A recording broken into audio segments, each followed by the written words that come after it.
Perhaps some of you already know, if sustainable landscape management approach is central to reducing emissions, protecting forests, and improving livelihoods.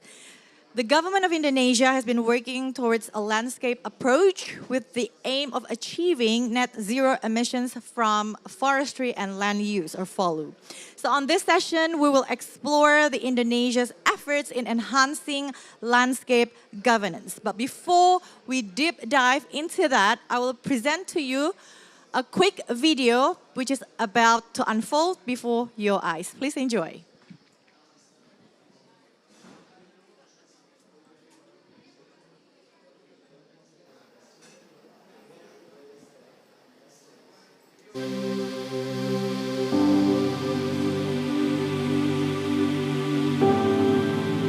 Kehidupan kita sangat berkaitan dengan hutan. Air dan udara yang bersih, rumah bagi keanekaragaman hayati. Untuk tetap menyediakan jasa lingkungan ini, hutan dan sumber daya di dalamnya perlu dikelola secara berkelanjutan. Pendekatan lanskap terpadu dapat mengoptimalkan alokasi penggunaan lahan dengan mempertimbangkan dampak ekonomi, lingkungan, dan sosial. Dalam praktiknya, pendekatan lanskap terpadu dapat dicapai dengan memperkuat fondasi pengelolaan lahan pada suatu lanskap tertentu. Komponen pertama dari pengelolaan lanskap terpadu adalah perbaikan tata kelola. Kejelasan hak atas lahan dapat melindungi hutan sekaligus mendukung masyarakat dalam mengelola hutan dan lahan secara berkelanjutan. Setelah kami diberikan hak kelola dari Kementerian Kehutanan, kami merasa tenang dan lega bahwa dalam pengawasan dan pengelolaan hutan ini bisa kami lakukan sampai hari ini. Pilar kedua dari pengelolaan lanskap terpadu adalah pengelolaan dan pemanfaatan hutan secara berkelanjutan. Hutan ini sudah juga menjadi rimbo larangan yang dibuat oleh nenek moyang kami dulu, bahwa hutan-hutan yang dijadikan hutan adat ini memang sudah juga dilarang untuk ditebang-tebang oleh masyarakat. HHBK-nya sebenarnya banyak hasil hutannya, contohnya seperti manau, rotan, bambu gitu. Itu yang bisa dikelola oleh masyarakat. Indonesia membutuhkan instrumen ekonomi hijau untuk mendorong tercapainya ekonomi hijau atau pembangunan rendah emisi. Pembiayaan ini akan memastikan keberlanjutan pengelolaan hutan dan ekosistem secara lestari oleh seluruh pihak, termasuk masyarakat. Pendanaan berkelanjutan untuk pengelolaan lanskap akan menyediakan insentif bagi masyarakat untuk menjaga hutan. Dengan terjaganya hutan dan menurunnya deforestasi, Indonesia bisa mendapatkan pembayaran berbasis hasil yang dapat diinvestasikan kembali untuk pengembangan mata pencaharian dan penurunan deforestasi. Pada akhirnya, pengelolaan lanskap terpadu bukan hanya sebuah jargon atau aturan, melainkan sebuah cara agar kita dapat meningkatkan mata pencaharian, melindungi lingkungan, dan mengatasi perubahan iklim.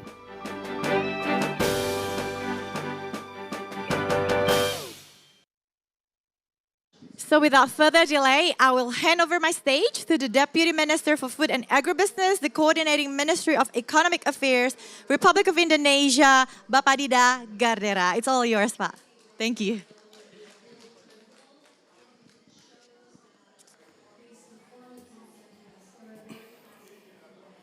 Assalamualaikum warahmatullahi wabarakatuh. Selamat siang, salam sehat, salam sejahtera buat kita semua, ladies and gentlemen, distinguished guests, for both here and also online.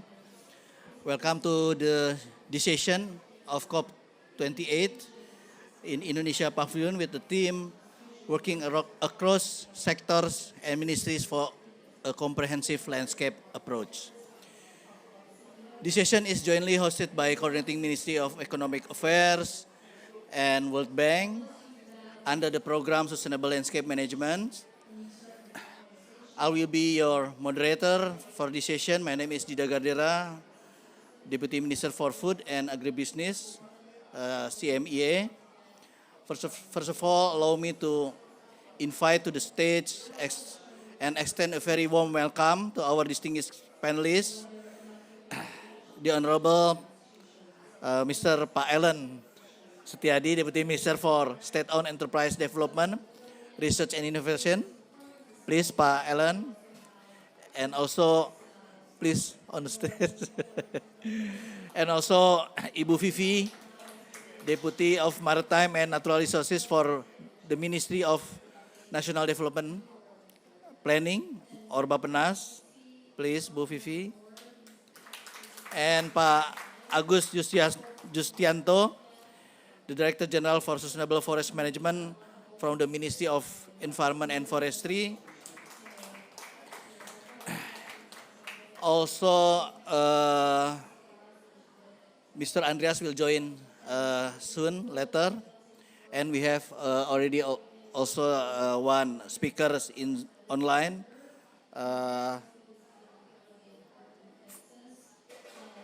From the World Bank and also from the Australia. Okay. Ladies and gentlemen, now let us welcome Bapak Ellen Setiadi, Deputy Minister of State on Enterprise Development, Research and Innovation, who will deliver an opening remark. Stage is yours, Pak.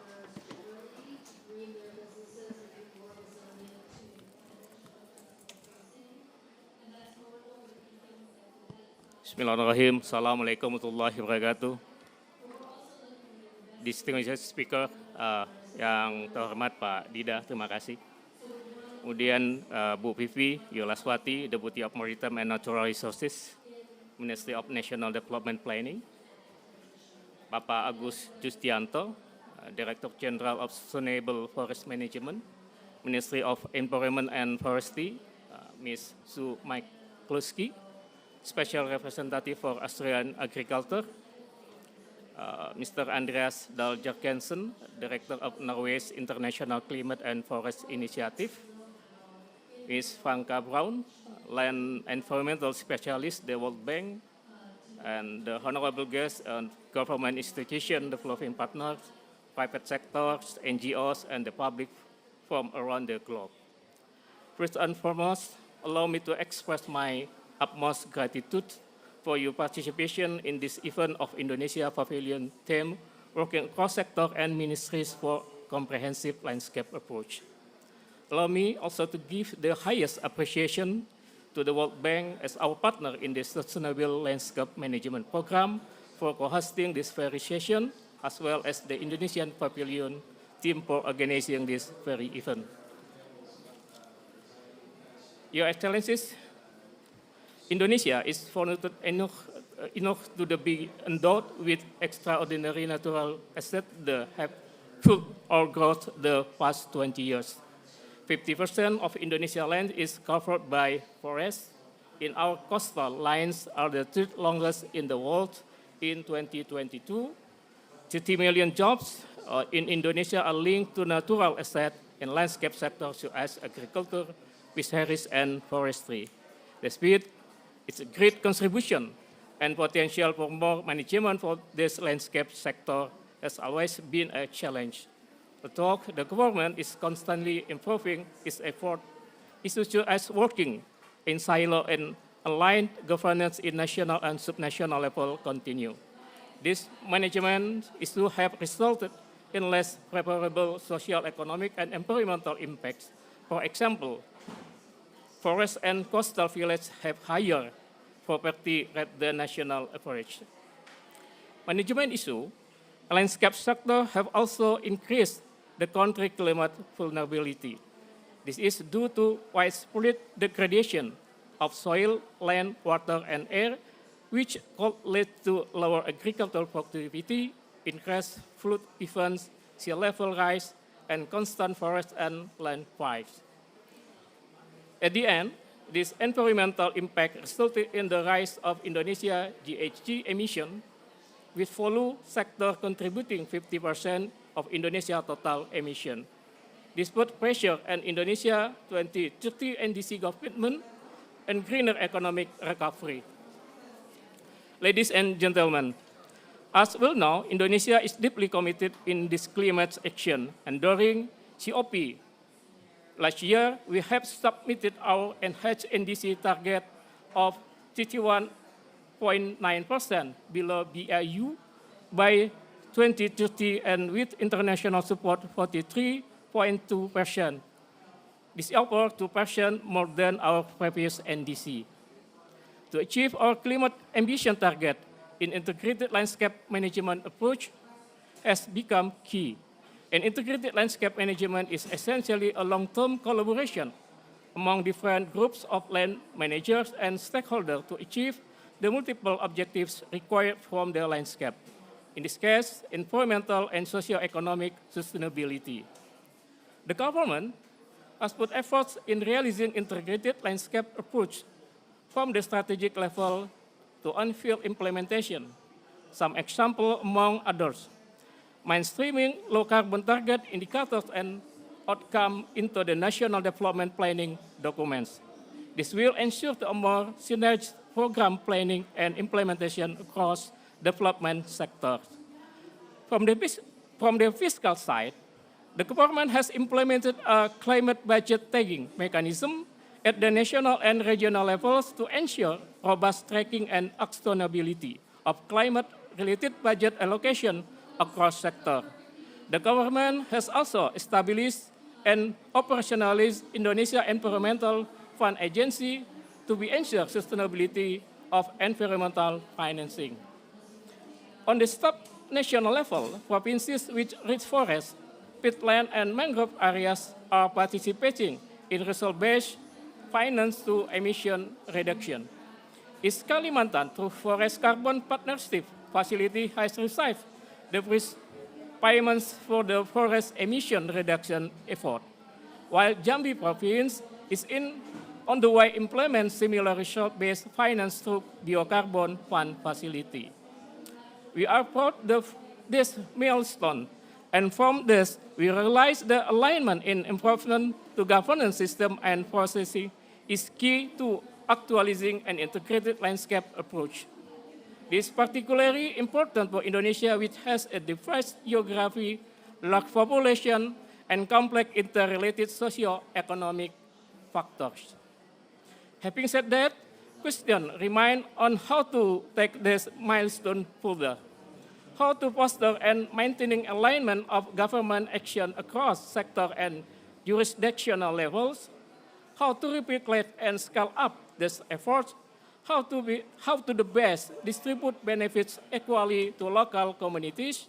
These are some of the questions which I hope we can discuss and learn from each other today. Fortunately, we have invited interesting national and international panelists in our session to provide their experience in governing to multifaceted landscape sector. I believe our colleagues from Bappenas and Ministry of Environment and Forestry will able to provide explanation and example of Indonesia planning process and implementation of landscape approach. On the other hand, colleagues from the World Bank, Norway and Australia has always been a major supporter for our landscape approach, particularly through the Sustainable Landscape Management Multi-Donor Trust Fund. It will be interesting to hear their experience is dealing with landscape government and coordination issue.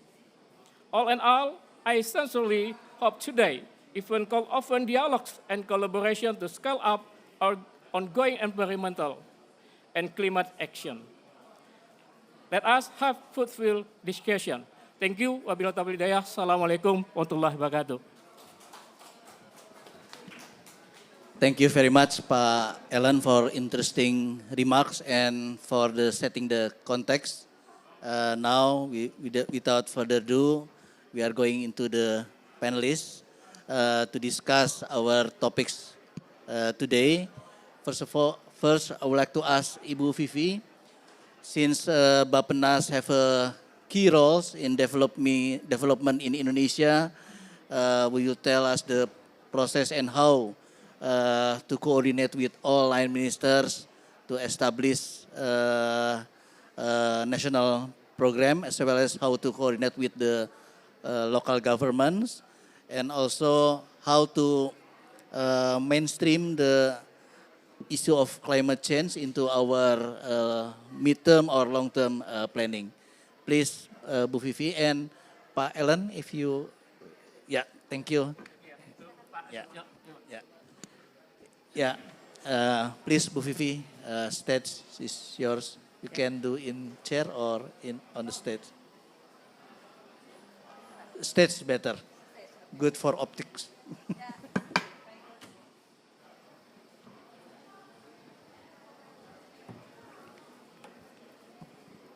Very good afternoon.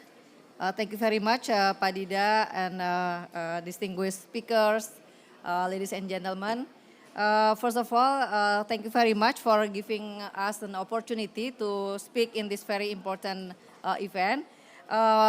My presentation will focus on the challenges as well as sharing some lesson learned on the integrating of the multi-sectoral approach. Next slide, please. Okay, I think we are all aware that beside the COVID and other sequences crisis, we are now also face the triple planetary crisis which happened in almost other countries as well. The triple planetary crisis consists of the climate change, pollutions, as well as the trend for the loss of the biodiversity. So in Indonesia, we are preparing huge transformations, not only in terms of the economy, but also the social, as well as the governance. So that's why we put all the scenarios as well as strategy for transformations into the long-term development plan 2025-2045. Our visions by 2045 that Indonesia would be a sovereign, developed, and also sustainable country. And by having that, of course, some targets are already put, not only putting the per capita income to be equal as the advanced country, but also reducing the green gas house emission intensity. The intensity is different than the emission of the reduction because the denominator is about the way we are doing the businesses, the economy that need to be greener and of course sustainable. So that's why all of these targets will be a reference for all stakeholders, not only the government, but also local governments and non-state actors. The next slide, please. I'll focus then on some challenges. The first challenges in the multi-sectoral approach is about the data availability. In many cases, data are incomplete. They are ready, but not having in series, for example, or only representing some areas or communities or years. So that's what we call as an incomplete, scattered, as well as unreliable. So it makes us difficult to setting up projections as well as a scenario, and of course to put the priority when we are talking about the missing data. That's why the government of Indonesia already issues a presidential decree for one data policy as well as one map policy. And of course, not only some sectors, but it's across the board of the data. It's on progress, it's not easy, but we are progressing. Let alone the data in regard to the environment. With some data that are available, for the planning side, we already use the data to use a dynamic modeling for environmental assessment, particularly for the long-term development plan. So the interdependence of the environmental, social, and economic factors could guide us using some models and also applying to the spatial models that could lead also some local governments to focus particularly to balancing on the environmental aspects. Next slide, please. This is the way we incorporate or mainstream the global commitment like SDGs. Of course, not only SDGs, there are many other global commitments like the net zero emissions, biodiversity, and many others. This is very hard work. We at least out of 289 global indicators, we already have or collected around 222, and we can monitor every year. So by doing that, we know that around 63% of the indicators for the SDG implementation in Indonesia are achieved. Despite that, the remaining are on progress or stagnant or even worsen. And in fact, around 67 indicators, the data are not available or inadequate to evaluate, and around 42% is about environmental data. So I think the gray one is part the ones that data that are still missing or are unavailable. The next is about the interlinkages. So in the context of the multi-sectoral, it is really important to see and also measure which targets or indicators or factors that have a more centrality, meaning we could put the priority on the budget, on the program, as well as on the activities to the factors or indicators that have more values of centrality. Using some, this is another model from the dynamic model, this is about the interlinkages. We could see here that at least there are 36 of SDG indicators have the highest centrality values. So it can lead the government to focus mainly for the basic services like health, education, birth certificate, water sanitation, rural inequality, energy, as well as the environmental quality. And we did this also to some provinces and know that each provinces actually have the different centrality, meaning this can lead the provinces to put a priority on the budget toward the goals on the education, and the other provinces may focus on the other goals like water or even the environment. The next, that's even more complicated when we are talking about the green instrument, the green financing instruments such as the tax, the carbon tax. This make us aware that environmental is actually the transcend national border. So it is about we cannot only rely on the data or the capability of doing the analysis, but of course doing the collaborations to show and how to do with the new instruments like the carbon tax. So by having better data, better capability on the analysis, we could measure also the needs of the funding on the decarbonization scenario investment, for example. This shows that we need around 51.6 billion US dollar per year to fill in the gap for the net zero emissions. And of course, now we are in the progress to discuss also with the Asian countries on the carbon pricing, because like I mentioned earlier that the emissions of a trading system still progressing.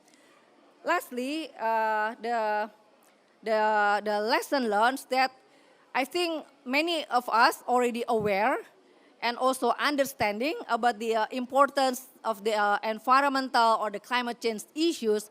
But again, fine-tuning is another challenges as well as a lesson.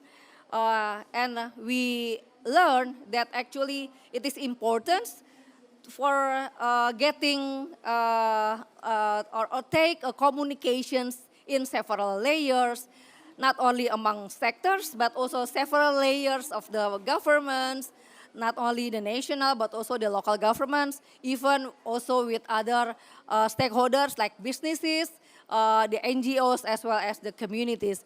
And the other points is about show the impact. It is really important to scale up and also to leveraging what we call as the pilot. Maybe when we are talking about the pilot, it's not need to have like 2 years, but maybe we can take it a small leap by seeing a low-hanging fruit or for having like sandboxing for 3 to 6 months and then incrementally moving ahead, step by step. So lastly, it's about the international collaborations. At least there are 3 challenges that we face when we are talking about the multi-stakeholders, when we are talking about the current issues. First is about the financing. The second is about the technology. And third is about green transitions. Also not only in job, but also ensuring that the women, the children, and also the vulnerable groups have a fair role as well as the contributions. That's why we encourage the collaborations through the technical assistance and capability development for the green transitions, accelerate technology transfer and innovation, especially in the green technology and innovation. And lastly, of course, explore and then also doing blended and innovative financing that could drive collaborations to adopt a green initiative. So basically, it's around walk the talk to any concept that maybe in many events we are talking right now. Thank you very much. Thank you, Bu Vivi, for very interesting remarks that how we can cope with the complexity and also need massive efforts to deal with the issue of the complexity of landscape management in line with the climate change and also in line with the achievement of SDGs. Now we are moved to Pak Agus, the DG of Sustainable Forest Management from Ministry of Environment and Forestry. The MOF already successful implemented the forest investment program with the aims to reduce emissions and also to conserve forests. So will you share of us the lesson learned during the implementation and the way forward to achieve the follow netting? Please, time is yours. Yeah. Thank you, Pak Dida. Assalamualaikum warahmatullahi wabarakatuh. A very good afternoon, distinguished speakers, participants, ladies and gentlemen. I thank you for having me as one speaker of this talk show in this session. I would like to deliver my brief presentation on protecting forests and improving livelihoods in Indonesia. Lesson learned from the Forest Investment Program 2. The government of Indonesia has strong commitment to improve forest governance through, we call it corrective actions. The government reckon FMU in managing sustainable forests to prevent deforestation and land degradation. Forest Management Unit is recognized as a national priority program, and the presence of the Forest Management Unit is increasingly improve forest governance at the site level. Community involvement in forest management is a pillar of sustainable natural resource management. With this strategic role and function, the effective FMU operation will contribute to sustainable forest resource management, inclusive development, and climate change mitigation.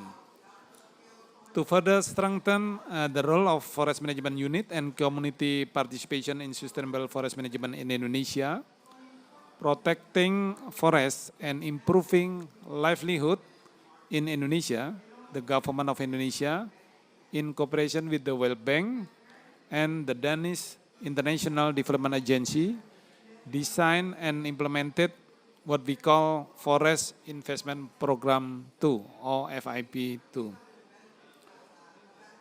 Forest Investment Program 2 or called FIP 2 is a part of Indonesia's forest investment program, which support investment in preventing deforestation and land degradation, or REDD+. FIP is an investment project to reduce obstacles to REDD+ and increase the capacity of provincial and district governments to manage forests sustainably. A strong forest management unit institution, or KPH, will be beneficial in achieving the goals of sustainable forest management, national development, and strengthening Indonesia's position in climate mitigation diplomacy. FIP2 comprises of 3 components. That is, component 1, strengthen legislation, policy, and institutional capacity, and decentralized forest management. Component 2, develop knowledge platform through knowledge management information system. And component 3, improve forest management practices in 10 forest management units. FIP2 also facilitate emission reduction and absorption of greenhouse gases as Indonesia's contribution to climate mitigation. The key outcome of the project are, first, FMUs are managed based on long-term management plans, prepared or revised with the involvement of community participation. And then second, a key regulation of forest management were drafted through better coordination and sustainable and submitted for review by relevant ministries. Third, the concept of key standard operating procedures, or SOP, for FMU operations review by the relevant ministries, that is Ministries of Home Affairs and Ministry of Environment and Forestry. The fourth, the number of direct beneficiaries of the project. The fifth, communities in and surround the forest affected by the project receive more monetary and non-monetary benefits, which are distinguished based on women and indigenous peoples as well as ethnic minorities. And the last one, increasing the level of satisfaction of beneficiaries and stakeholders on forest management unit operation. FIT2 is a 5-year grant for the government of Indonesia that is funded by the World Bank and the Danish International Development Agency. And the total budget is around 22.4 million US dollar to support project implementation from 2017 to December 2022. FIP2 is designed to promote sustainable community-based natural resource management by institutional strengthening and decentralized forest management capacity to increase livelihood in the target areas. Located in 8 provinces, 10 forest management units, the project involves 95 forest farmer groups, 48 local facilitators, 5 different Directorate General within the Ministry of Environment and Forestry as implementing agencies, and 5 related ministries as a member of steering committee and collaborating partner. The success of FIP2 is measured based on its activities implementation and benefit for stakeholders, which refer to the project operation manual criteria. The World Bank designed 9 project development objectives as main indicator targets and 11 intermediate result indicator targets. 5-year implementation, we acknowledge the achievement of the projects. That is, develop long-term forest management plan of forest management unit, and then reach direct project beneficiaries, 35% of whom is female beneficiaries, and then project beneficiaries.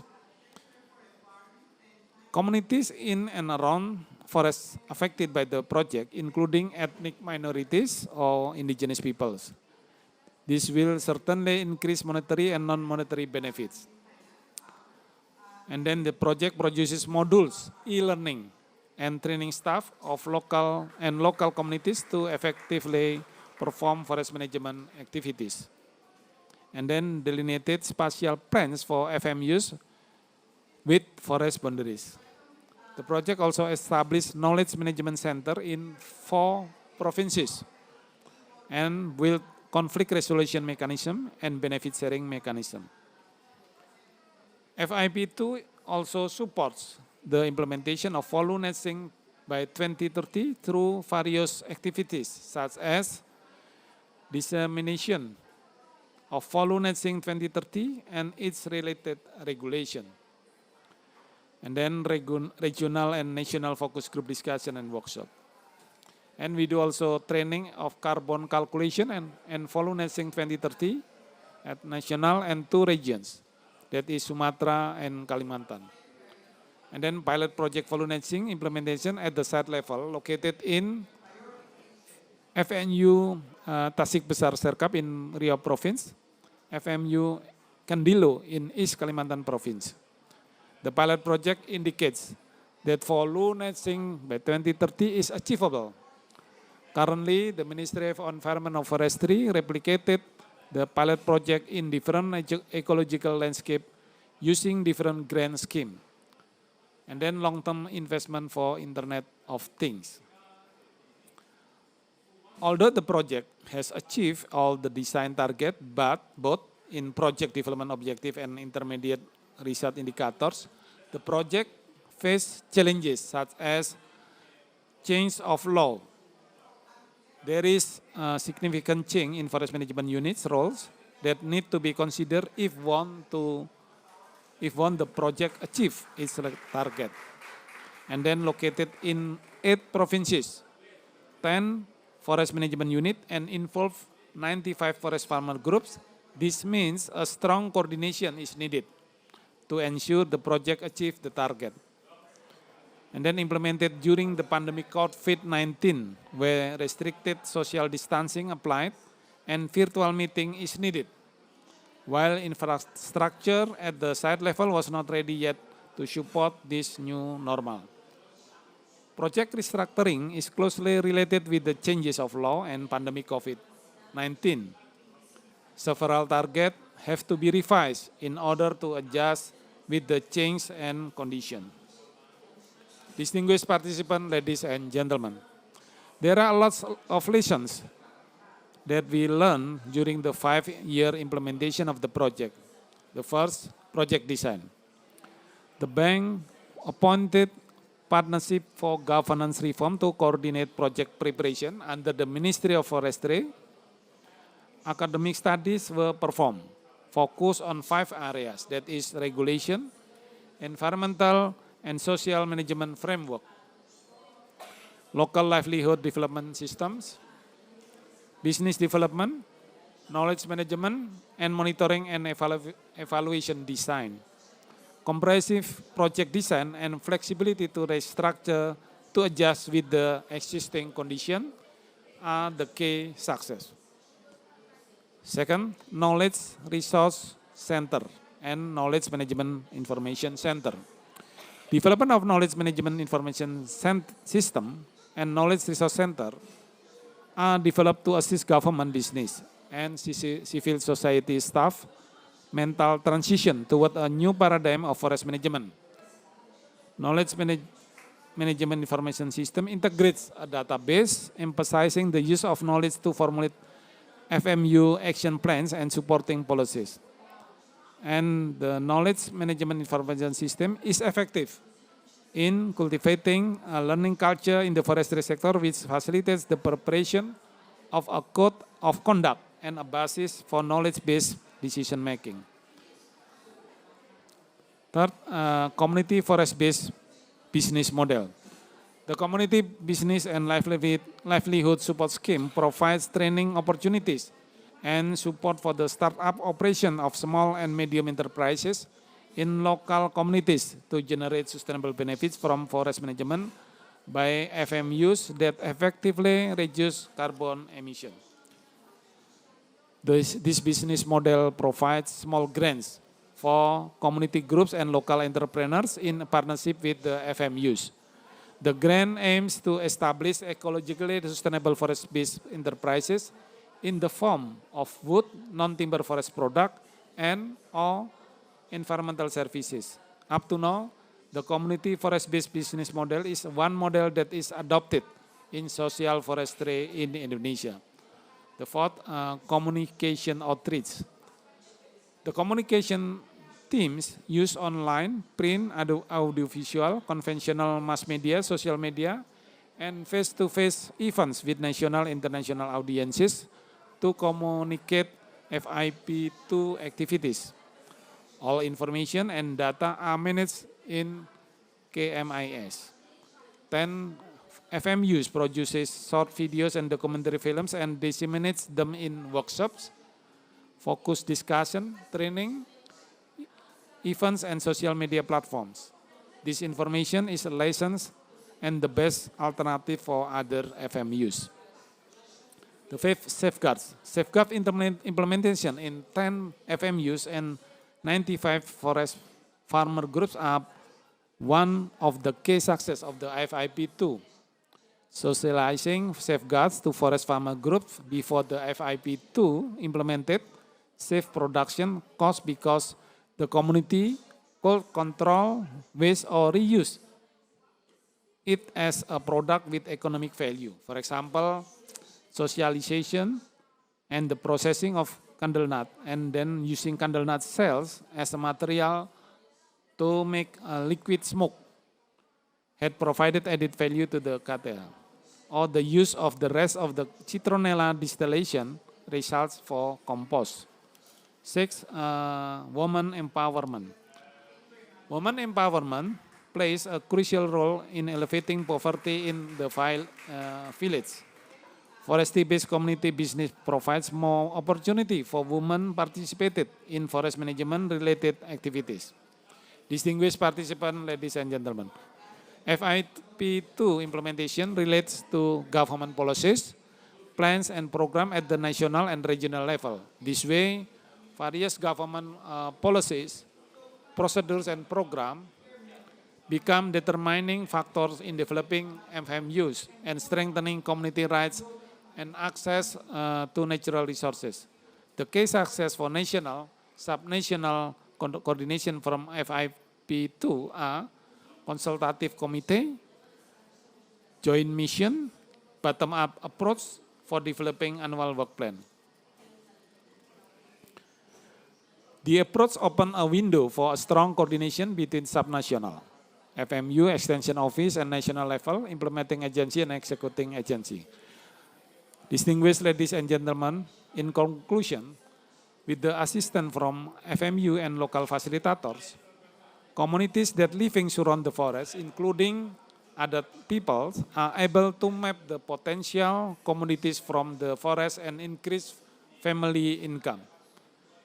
Social conflicts as the result of forest encroachment activity decrease after the community participated in FMU activities through social forestry.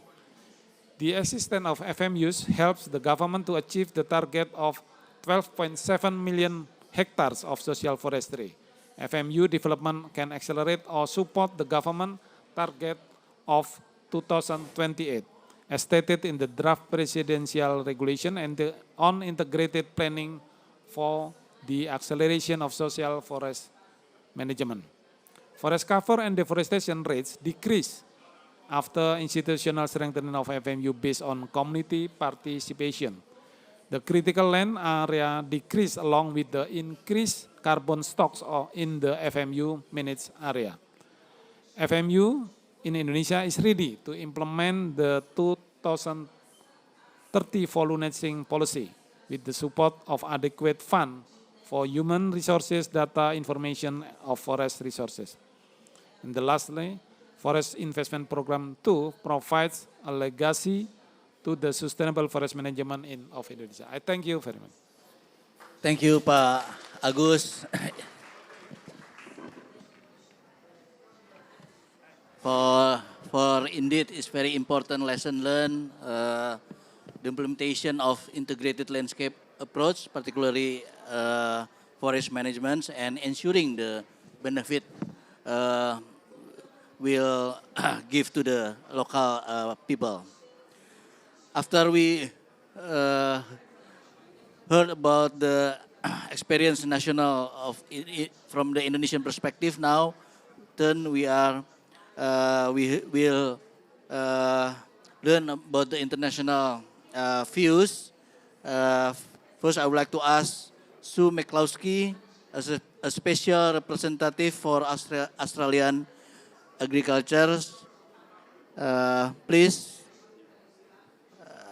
Ibu Sue, time is yours.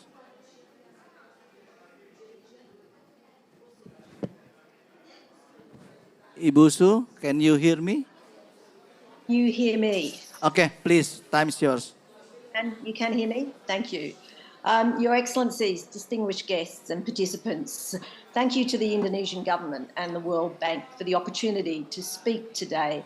And apologies for not being there in person. I'm heading to Dubai tomorrow, so I look forward to catching up with many of you later in the week. I think I do have some slides, if someone in the room is able to put up the first slide. But while we're doing that, what I'm going to talk to you today is about forest and bushfire management in Australia, and about how we actually can deal with the governance and the challenges around coordination and collaboration when it comes to bushfire management.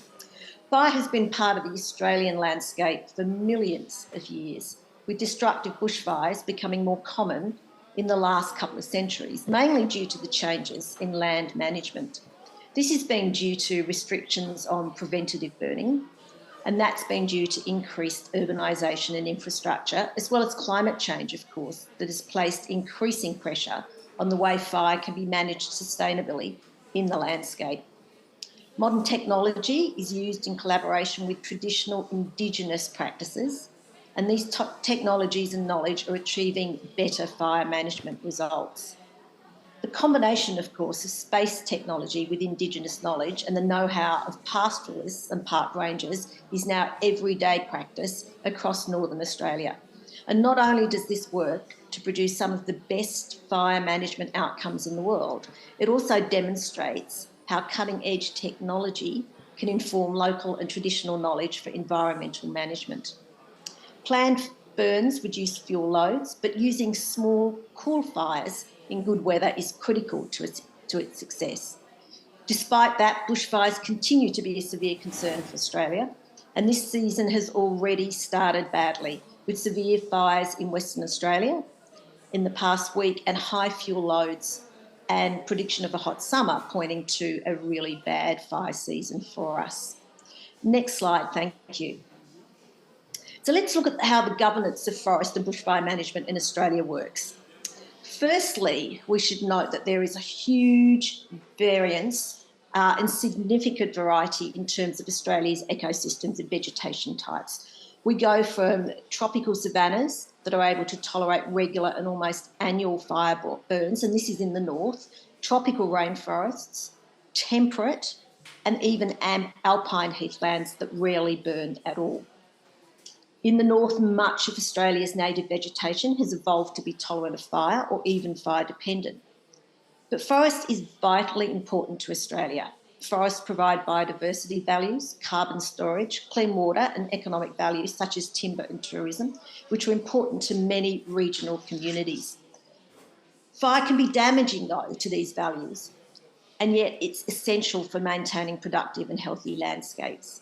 When overlaid with challenges such as climate change and expanding urban development, this makes fire management really complex.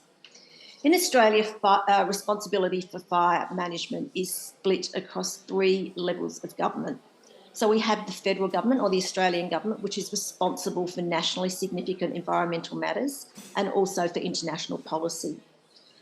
This is the level of government that plays a role in the leadership and coordinating a national approach to issues that intersect with forest and bushfire management. For example, the Australian government provides significant recovery funding through joint state Commonwealth disaster recovery. We've also got the Australian government getting involved after our extensive and really horrific 2019-2020 bushfire season, when the government committed $200 million to help native wildlife and habitats recover from the devastating impacts of those fires. Then we have the states and territories, and this level of government has primary responsibility for land and fire management, which recognises the constitutional responsibility for land use decisions and emergency management. State and territory governments are also responsible for managing large areas of land, including forests, such as national parks, state forests, and other tenures. And the state's national parks and state forests work together to manage and respond to fires on publicly owned land. Then we have local government, and they have the responsibility for land use planning, which can affect fire management, especially in the zones where urban and rural or natural areas meet. Next slide, thank you.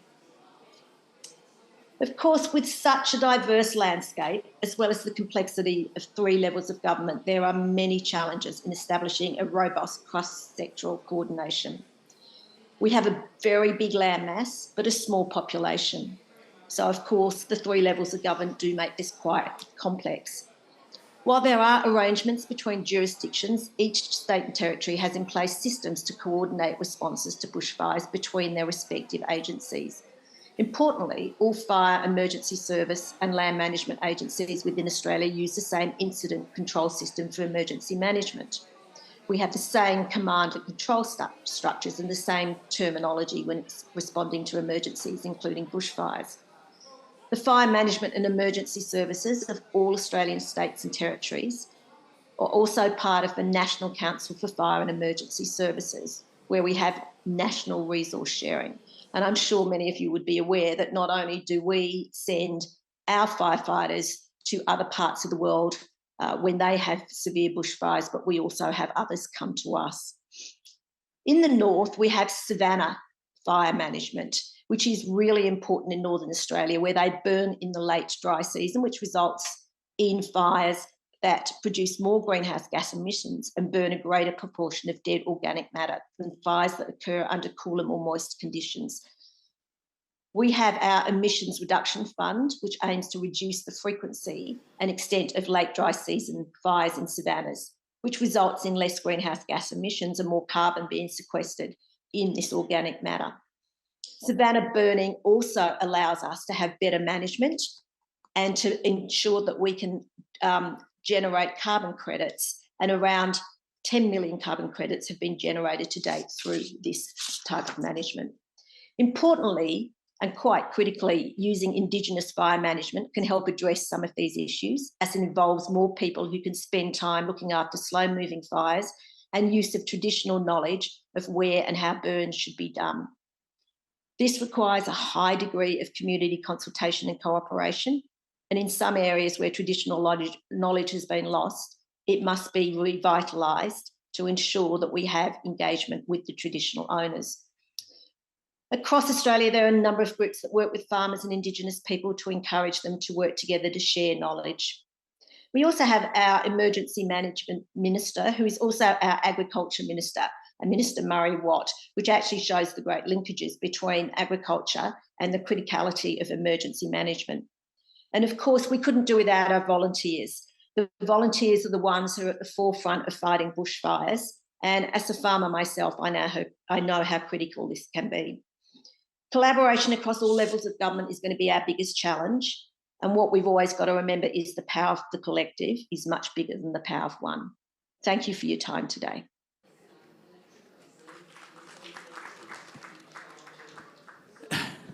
Thank you very much, Ibu Stu, for sharing the Australian experience.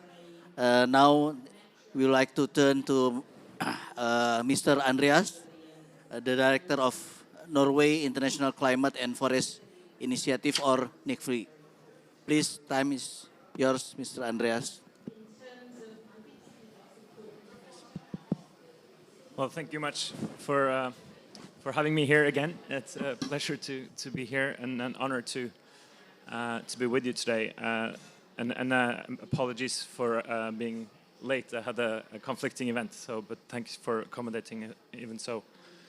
I'd like to once again congratulate Indonesia for what you have achieved, and I think Pa Agus showed a lot of what that means in reality when you build these FMU units, and then you have community involvement, and how you bring the different layers of government to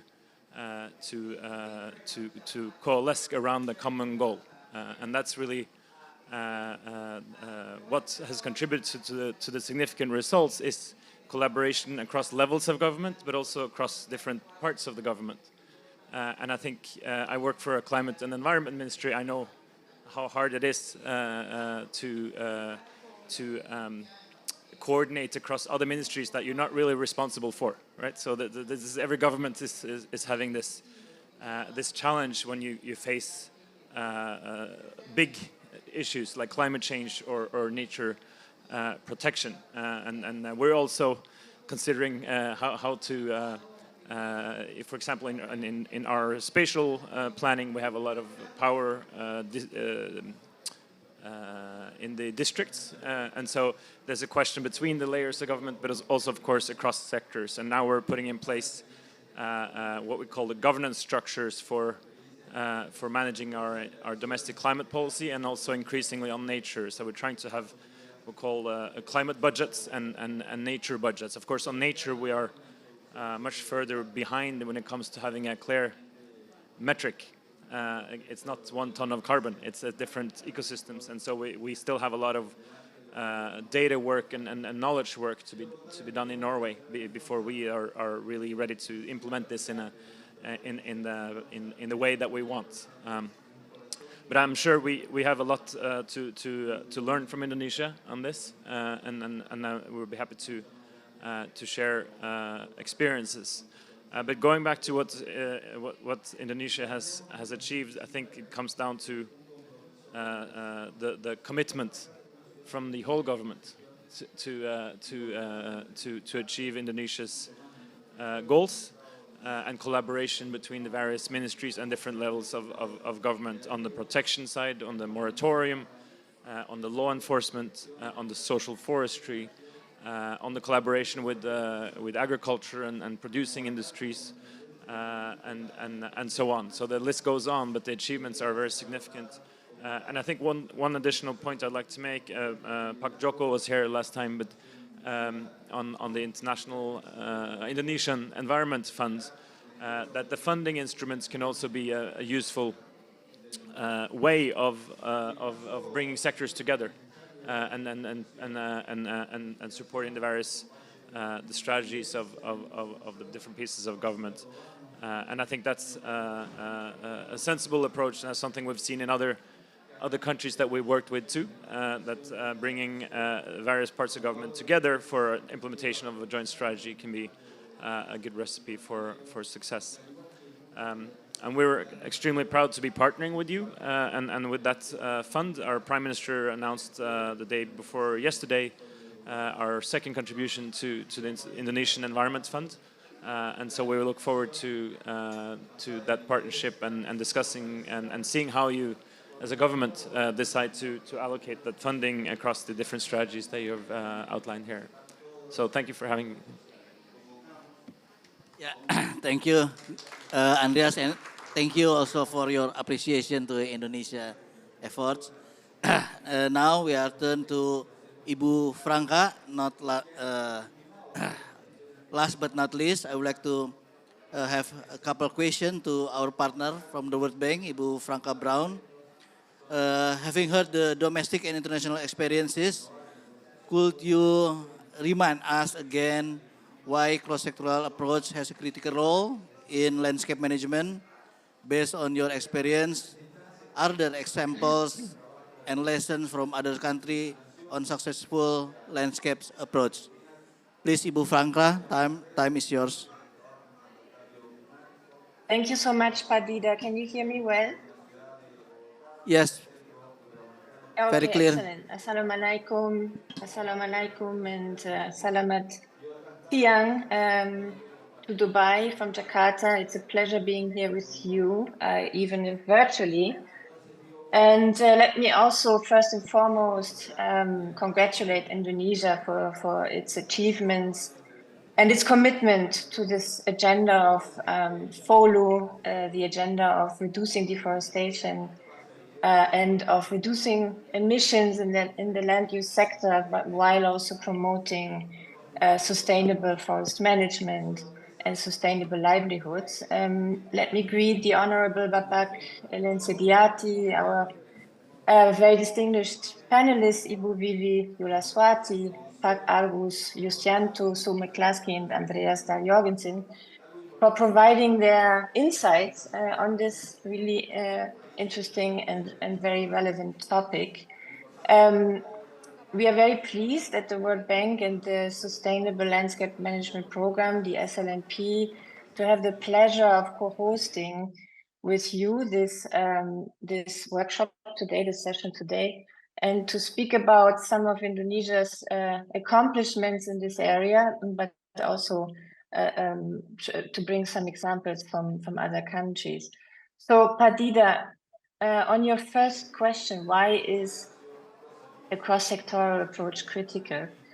As we all know, land is owned by multiple stakeholders and basically that have multiple interests and priorities over this land and over the resources that are on this land. So deforestation, or basically mainly speaking here about the very valuable resource of natural forest. And so deforestation is basically driven by multiple competing uses of this resource, be it agriculture, be it, for instance, mining, be it timber, be it water, etc. So this basically extraction from different land users leads to an efficient land use and therefore a vicious cycle of deforestation, forest degradation, and then the accompanying effects of reduced biodiversity, soil erosion, flooding that comes with the loss of forests, etc. And to balance these competing uses and make them more efficient, this cross-sectoral collaboration is key.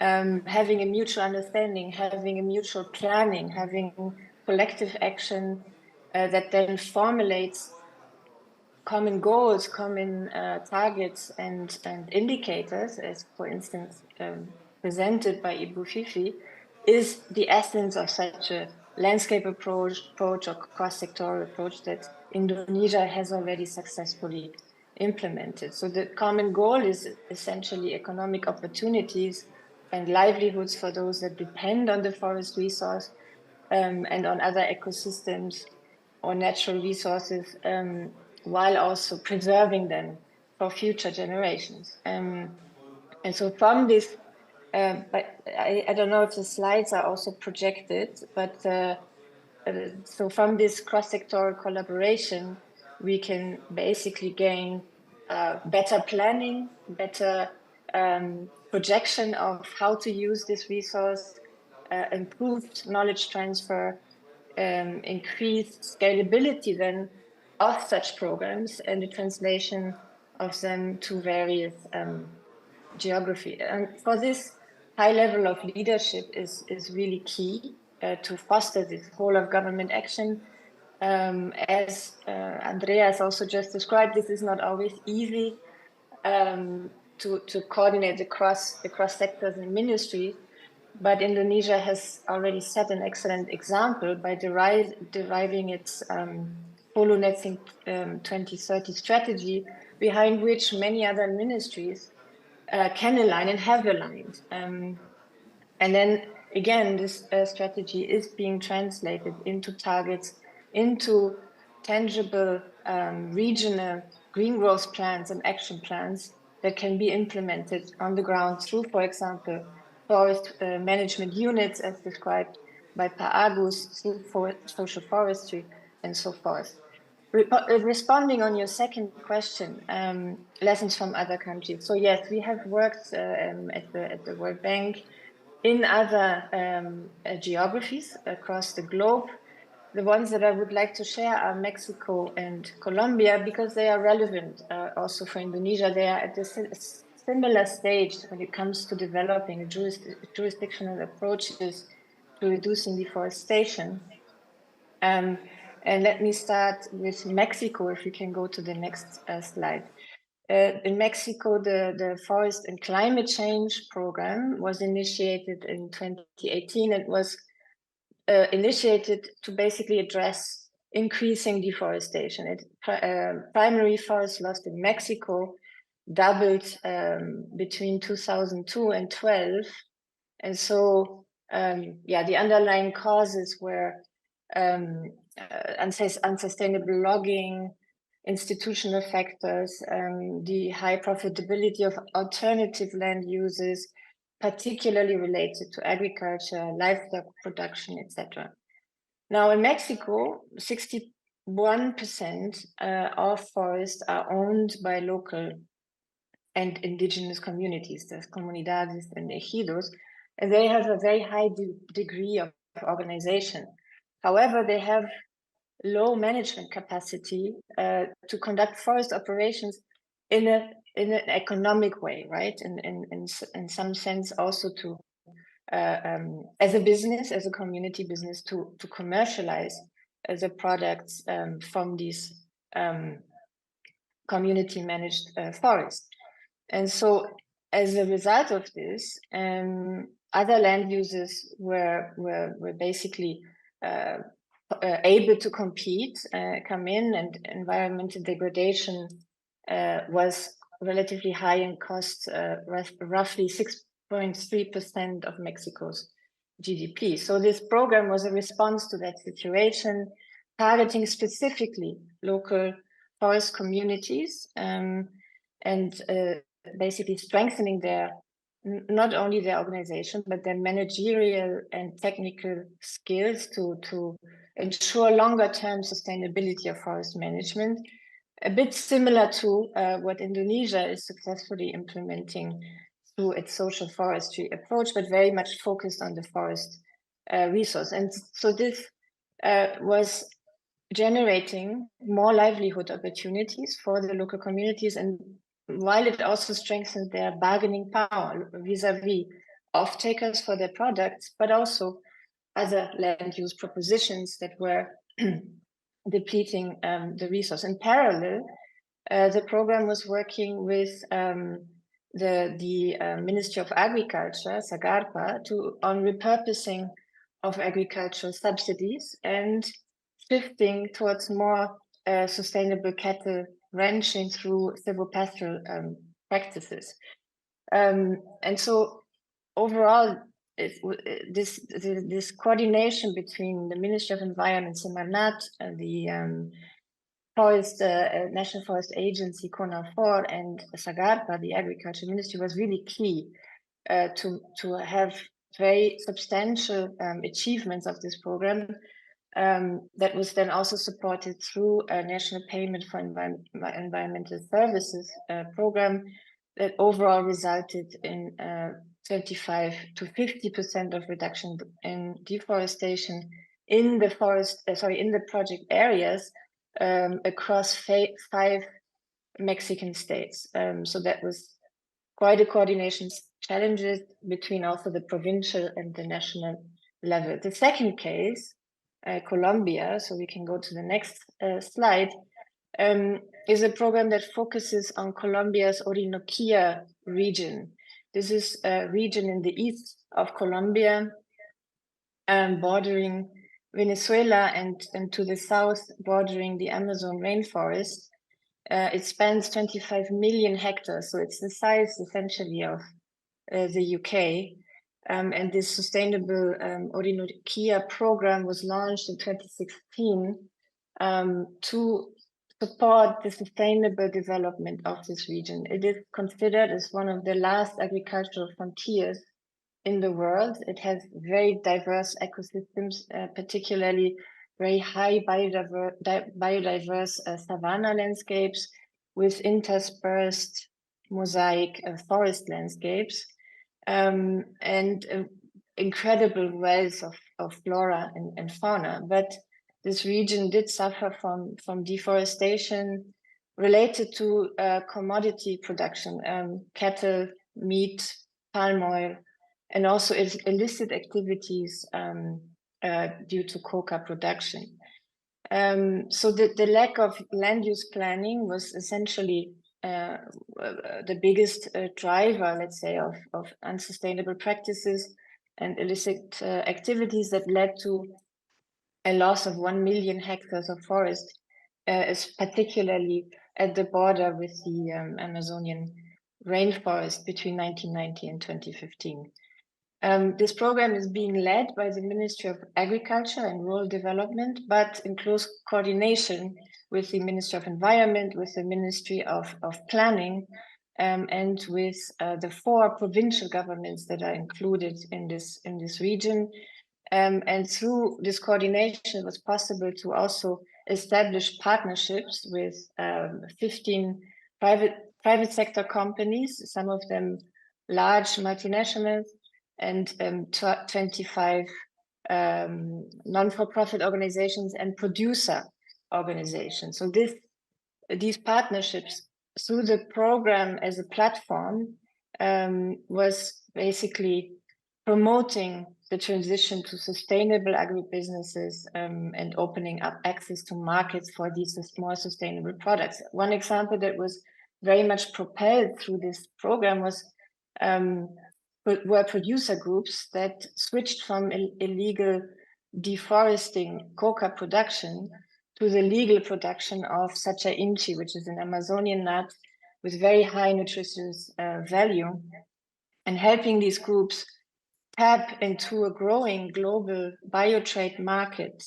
that by now is more than $15 billion per year, required a lot of support from various sectors, the Ministry of Agriculture to include the sacha inchi nut as a formal value chain, making therefore available to deploy its extension service to these farmers, and also with the provincial governments to and district governments to make the extension agents available on the ground to support groups to reach phytosanitary standards and certification required for export, etc. The ministries of planning and commerce were also very important here to promote these products, help these groups with access to trade fairs and interested buyers in what we can still consider sort of a niche market. And the Ministry of Environment to measure the impact of this now more sustainable use of forest resources, and with including these groups in benefit sharing arrangements for results-based payments. Similar partnerships were also forged through this program for more sustainable cattle ranching, particularly, and also on palm oil, using a mosaic approach in the Orinoco region. We can go to the next, please. In Indonesia, as we've seen in the introductory video, we as the BioCF program is funding a similar jurisdictional program in the Jambi province, which uses a similar approach, basically aligning behind a provincial green growth plan and having a strong stakeholder Franca, I'm sorry, we are running out of time. Yes. Oh, I'm sorry. Yes, Padida. But I'm almost basically concluding. So you know the Jambi example also well, but it is another area where we hope to support Indonesia in achieving its FOLU net target. And let me just say then in concluding that the Jambi program, as well as the SLMP Trust Fund that supports this event, wouldn't really be possible without this strong coordination across ministries, with the provincial governments, and with the strong support from our partners as well, the governments of Norway and Australia.